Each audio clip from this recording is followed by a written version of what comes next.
What's happening, everybody? It's Sean with reactions to the classics, and today we got another top 10 coming your way. We got the top 10 best and most important 1980s American alternative bands, brought to us by our friend and patron and supporter of the channel, SlaydeSaid. Always appreciate you, SlaydeSaid.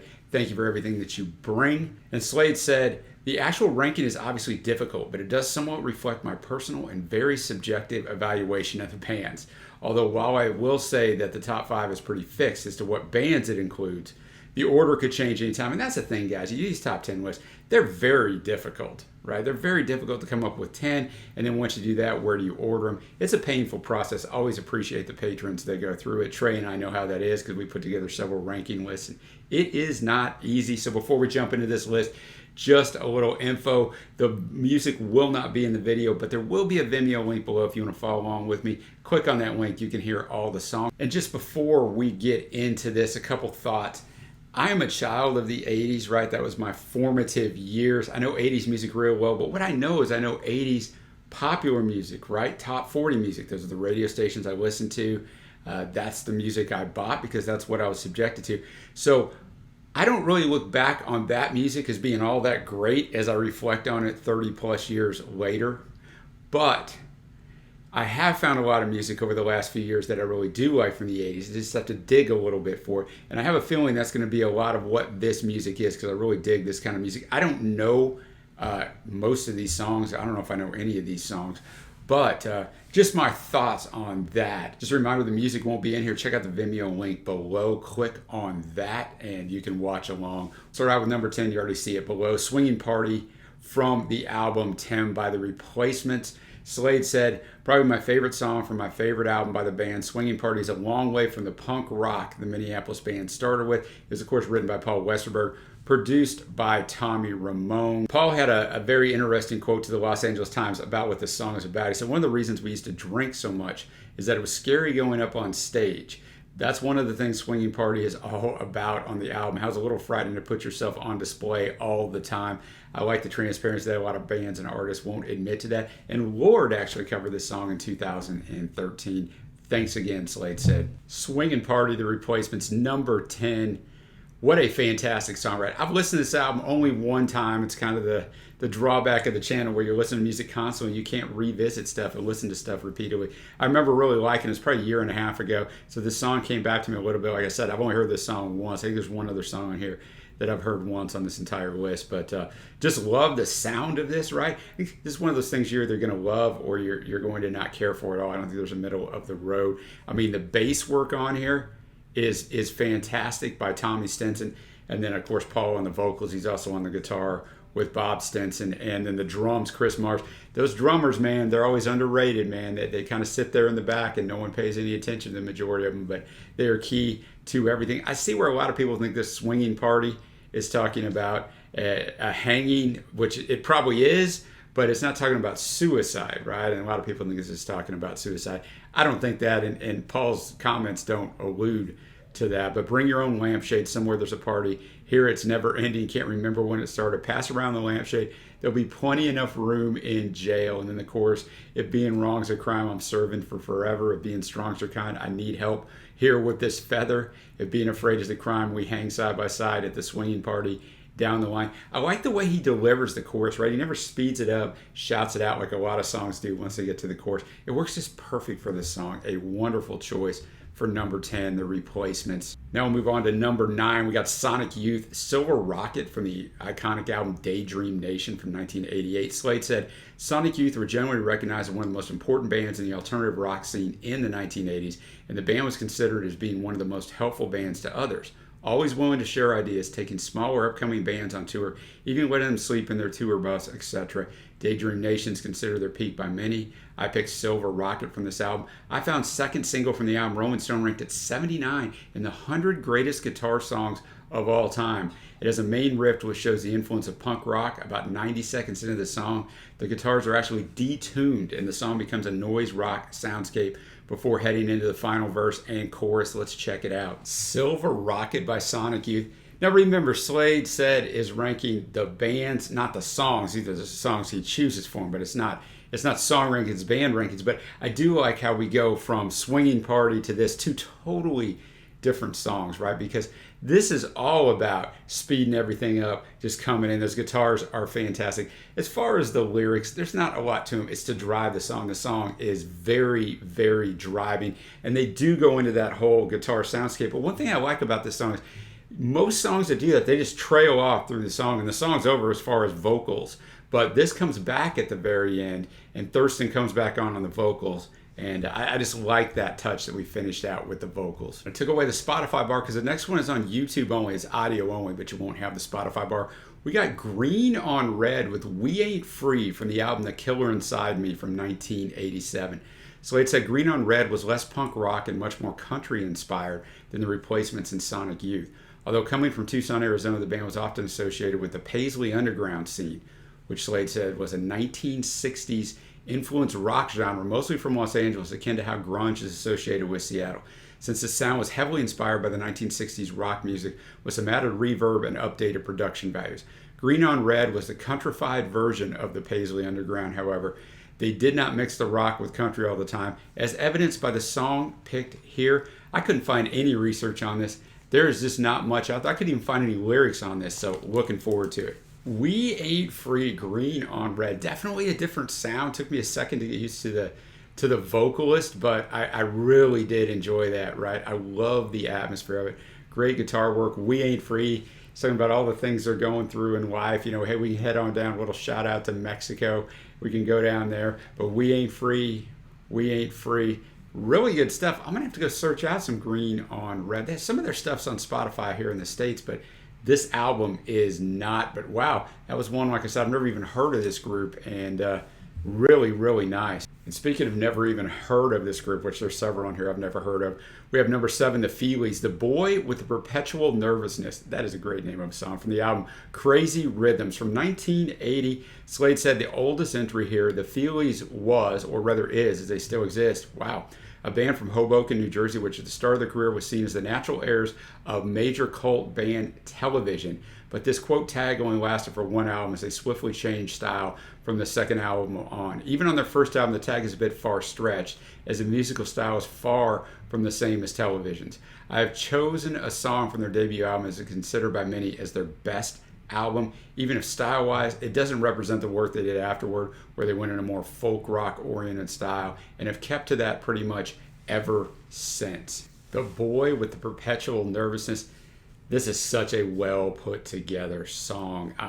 Just the way it builds in with just a little bit of this noise, which almost sounds like water dripping, and then it just comes on and starts building and building, which with the lyrical content, it's perfect, right? But you have that driving guitar, which is, you know, you have that driving guitar, and I can't find the musician credits. I can find it for the album itself. So you have Glenn Mercer and Bill Millian. They wrote all the songs. They also were producers on this album. They're credited with vocals and guitars. So I don't know which one's singing, who else played there. I'm sure they're both playing the guitars, but the guitar work on here is just fantastic. The drumming by Anton Fear is also top notch. Just a fantastically put together song. There's a kid I know, but not too well. He doesn't have a lot to say. Well, this boy lives right next door, and he has nothing to say. It doesn't seem like he does anything. He never helps out in the yard. He lets his mother carry in groceries because he doesn't plan to work too hard. So you're thinking he's observing this kid next door. Man, this kid's lazy. He doesn't do anything. Then you get into the boy next door is into better things as far as I can see. The boy next door is into bigger things. The boy next door is me, all right? And so it lends to the instrumentation on here, right? It just drives on through. And this album was highly influential, as SlaydeSaid. It was ranked in the top 50 in the Rolling Stones best albums of the 1980s and in the top 70 of Pitchfork's best albums of the 1980s. That is rarefied air. Never even heard of these guys. Greatly enjoyed that one. Now we're to the number 6 band, The Rain Parade. I Look Around from the album Emergency Third Rail Power from 1983. Also never heard of these guys. That's going to be a theme. SlaydeSaid the Rain Parade was one of the main bands in the Paisley underground scene. They were the psychedelic band of the genre with clear references to early Pink Floyd and the Pet Sounds era of the Beach Boys. Their debut album is what I would consider their magnum opus, and the very Beach Boys influenced I Look Around is picked from that. The song is written by David Roback, who quit the band after this release and instead founded firstly the duo Opal with Kendra Smith from the Dream Syndicate, a band we'll revisit later on this list, and then later Mazzy Star, probably a more widely known band. We actually have a song reaction of Mazzy Star up. Let's check this out. Wow, the Rain Parade, I Look Around. That song was fantastic. Every bit of it, man. Love Steven's vocals. Just love the sound of it. I do see a little Pink Floydish, Beach Boys. You also almost see a little Beatles influence, which I guess everybody just kind of like goes over each other. It just kind of all intermingles. But definitely sounds like a late 60s song in the best possible way. I guess this is about his parents, or one of his parents. I look around and I see you, I see you. Tell me once again that you're not proud that you made me. Cry out loud, cry out loud. And he just kind of gets into that motif. Not a very long song lyrically, but sonically fantastic, man. I'm gonna have to check out this album at least. If they veered off and don't sound like this in other albums, I want to check out this album. Now we get into another band I don't know. At number 5, SlaydeSaid has Thin White Rope, from the song Not Your Fault from the album Moonhead from 1987. This is the album opener. SlaydeSaid, although Queens of the Stone Age is known to be a desert rock band, they weren't the first to get this tag. That tag probably belongs to Thin White Rope, a band hailing from Davis, California. One of the more heavy bands on the list, especially in the early days. TWR was clearly influenced by bands like the Velvet Underground and Iggy and the Stooges. Not Your Fault is picked from their second album. Not Your Fault by Thin White Rope. This song is fantastic. The drumming is standout by Joseph Becker, and the guitar work obviously is next level. While this is a heavier song, like SlaydeSaid, it's still not super heavy. It really draws you into the song. The guitars actually talk to you. Now, unfortunately, when I look at it's either Guy Kaiser or Roger Kunkel who is on vocals on here and guitar on here. I don't know which one. I mean, I'm sure they're both on guitar, but I don't know which one's on vocals. But the song itself, it's about a girl who this guy's infatuated with, but she's not into the guy. It starts out, I know you're confused and want a word for everything you see, but watch her when she comes to parties, glowing like the third degree. It's not your fault. It's no fault at all. She only wants you to join in her fall. That's the chorus. Very intriguing. And when they get into that chorus, it sounds like somebody else, and I just cannot place who it is. It was driving me nuts. And they go in that chorus 3 different times. The last verse, it isn't that she hated you because she thought you're Mormon pure, but you should see she doesn't want you. And it's nothing drugs will cure, so you can't numb it. She just doesn't want you. Stay away from her, man. She just wants you to join in her fall. Now we're going to go to a group at number 4 that I actually do know the name, but I don't know any of their stuff. Dinosaur Jr. Freak Scene from the album Bug from 1988. SlaydeSaid, with Dinosaur Jr., we're at the upper range of famous bands on this list. And if main man Jay Mascis had set his mind to it, they could have been almost as huge as Nirvana. At least that's what bass player Lou Barlow once said when he looked back at what he felt was a missed opportunity. They certainly had, and have as they still exist, much of the same ingredients, with them being a trio playing noisy but highly melodic punk rock. To some, their debut album is considered their best, but as the production seriously lets that album down, I prefer the follow-up Bug, from where this iconic Freak Scene is chosen, and it was written and produced by frontman Jay Mascis. Pitchfork believes Freak Scene is probably indie rock's greatest guitar performance. That is quite the quote. And the band's greatest pop song. Blink-182 actually covered it on their debut demo, Fly Swatter. Freak Scene. Jay has put on the work on the vocals, but especially that guitar. Got Lou Barlow on bass and just Murph on drums. And in music, drumming is so important. In alternative music, it's especially important to keep driving the song. The song's simple. It's about, he's writing to a girl, I think, who he admires from afar, but he knows she's a little too crazy to get involved with. And you learn that they're pretty similar to each other. And that's why it probably wouldn't work, but a lot of people probably think it would. And the chorus is interesting because they take the first 2 verses, right, and just kind of rearrange it into a chorus. So some songwriting tricks there, and then it ends out with "So effed, I can't believe it. If there's a way, I wish we'd see it. How could it work? Just can't conceive it. Oh, what a mess. It's just to leave it." So he's drawn to her. They're drawn to each other, but they know like this would not be good. But then at the end, he says, "Sometimes I don't thrill you. Sometimes I think I'll kill you. Just don't let me F up, and will you? Because when I need a friend, it's still you. What a mess." So let's not get involved romantically, but I still need you as a friend. Don't let me ruin this because we are so similar. Now we'll go to the iconic Pixies, number 13, baby, from the iconic album Doolittle in 1989. SlaydeSaid Doolittle is my favorite album of theirs, and the song number 13, baby, is in my top 3 of Pixies songs. The only drawback of the song to me is that it ends too soon. The ending could easily have been stretched out a minute more or so. And in an interview with NME in 1989, Black Francis said, "This is a collage of images of when I was growing up in Los Angeles. Number 13 traditionally means bad luck, but in America, especially in the 60s among bikers and Chicanos, the number 13 is the 13th letter of the alphabet, M for marijuana. It's a really goofy subculture, but it's kind of funny. And even today, you can see it spray painted on walls. The Meter Boys number 13. So it is about a Mexican girl or a Samoan girl, a boyish sexual adolescent collage of Southern California living." And I know the Pixies are iconic. I know a little bit about them. We do have a top 10 of them up on the channel. Number 13, Baby. Obviously, great guitar work from Joey Santiago on here.